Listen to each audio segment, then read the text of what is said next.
Hi, I'm Bart Hanson. I'm the owner and lead instructor for CrushLivePoker.com. The following hand comes from our call-in show that we record live at 2 p.m. Eastern Time every Monday. If you enjoy this video, hit that like button, and if you want to submit to be on the show, take a look at the information in the description. This I played last week at San Antonio Card House. It was Oh, a 2-3 game, okay. and I was actually at the table with the last caller you had on. Oh, Peter, uno más. Yeah. So But two, yeah, three. so I was a 2-3 game. Yep. Um, so it's option to straddle under the gun button as well, and this hand the villain straddle 6 under the gun. It folds to me on button. I have 2 black 10s, and villain's been thrown into a calling a lot, so I raised a little bit higher. I made it 37. So And wait a minute, because you jumped around here for a second, and I think you had done okay, this a little bit in the email too. So okay, how deep are you to start the hand? 450. 450, and then there's an under the gun straddle to 6, and then does somebody limp in? No, it's just the straddle. It folds all the way to me. Okay, so you just straight And raise it to 37. That's pretty large. yeah, it's a little larger. I just noticed it was stickier, so that's why I sized it up. I probably made it 25, Mm-hmm, mm-hmm. but um, then the small blind calls, who's a real short stack. I think like 112 start the hand, or like 107 start the hand. Okay. Calls at 37, Mm-hmm. and the straddler calls, and there's about 112 in the middle. All right, so under the gun straddle to 6, you raise it to 37 on the button with black 10s. Is that right? Correct. Okay, with black 10s. Small blind calls and the straddle calls, and you guys are fairly short at 450 effective, right? Yeah, the under the gun straddler has me covered. Okay. So uh, flop comes 5 of hearts, 4 of clubs, 3 of hearts. So flop comes 5 of hearts, 4 of clubs, 3 of hearts. You've got black 10s, okay.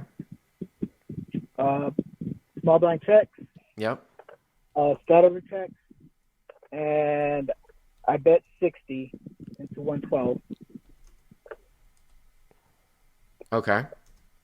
and then small blind calls, leaving himself behind. I think like $7-10, So here, and okay, so small blind calls, okay.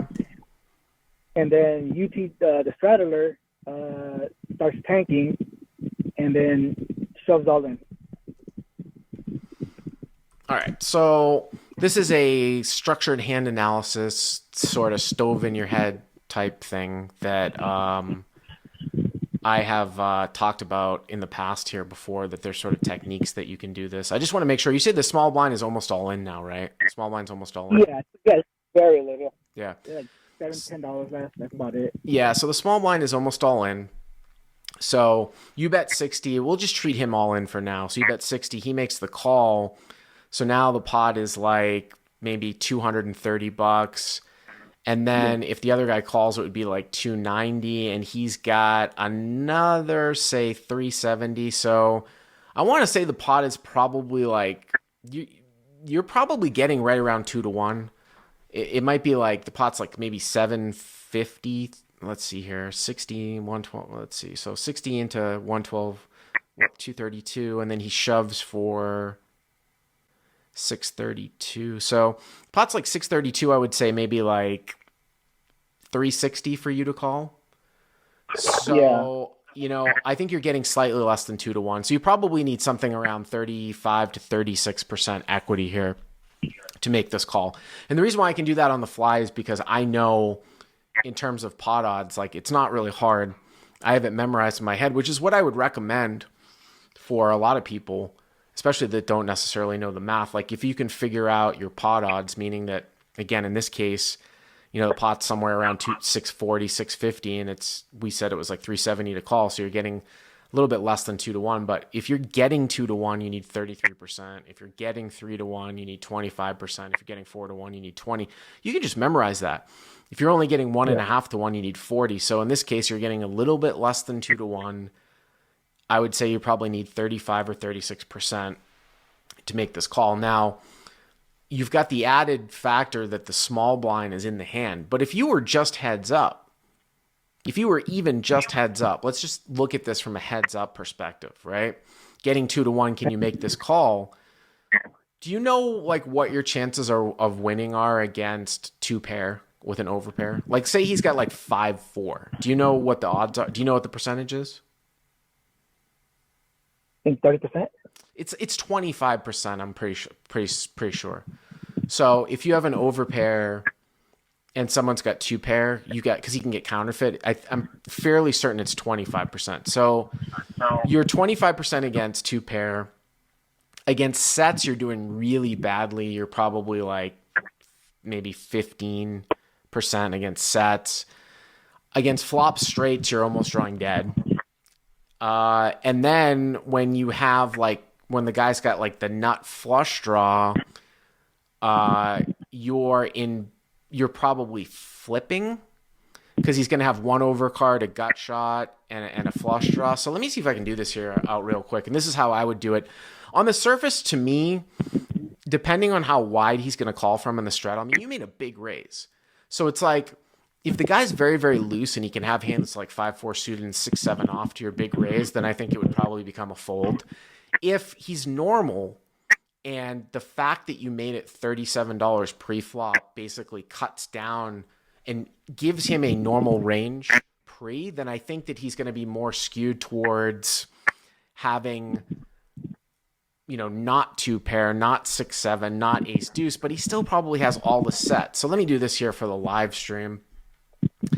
And let me see if I can do this in real time. So what I'm going to do is I am going to bring up what I like to use, which is Poker Cruncher in these particular scenarios. And like I said, I'm doing this on the fly, so bear with me, guys. Let me see if I can do this here. Window, configure. I'm going to try to bring up Poker Cruncher here for everybody. All right, so let's do this. Yeah, I think I'm going to get it up here.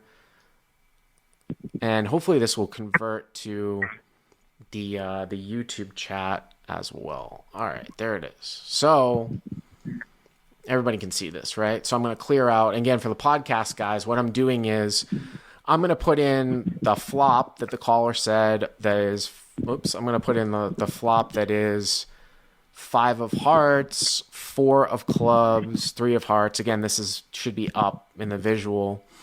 5 of hearts, 4 of clubs, 3 of hearts, and caller has black 10s, so I'm going to put in 10 of spades, 10 of clubs for the caller. And now what you do with these range things is you double click here, and then we're going to pick a range for our opponent.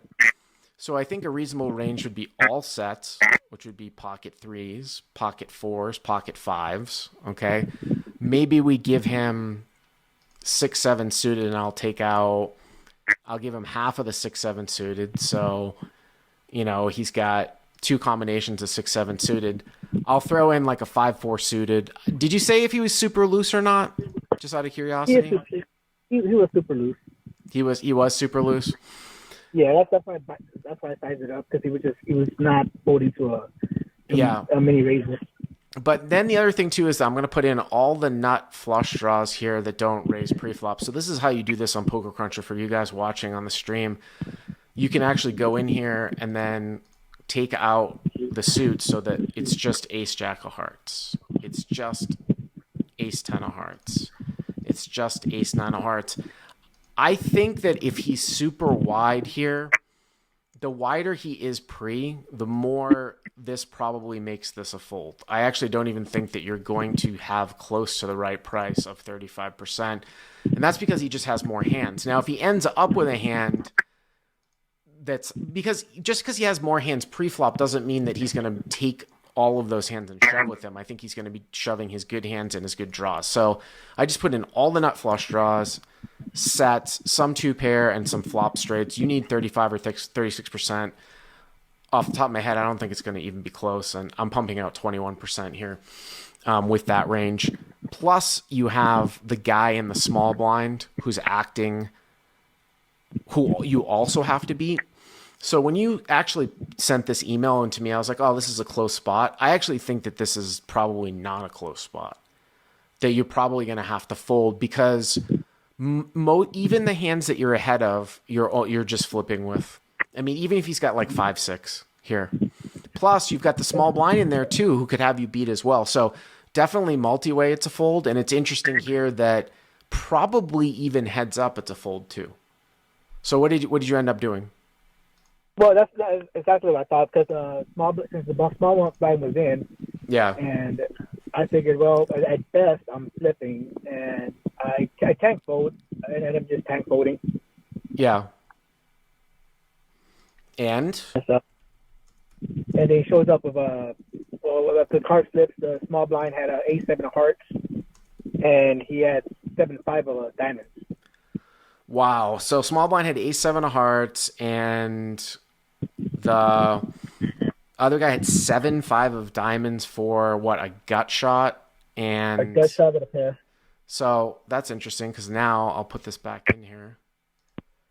The actual hands. I'm going to put you on mute, caller, here just because there's a little bit of background, and then I'll bring you back. But we can actually put in the actual hands here. So I want to clear this guy, and then I want to add a third player. Let's see here. So this guy had, what did he say? He had ace of hearts, 7 of hearts here, right?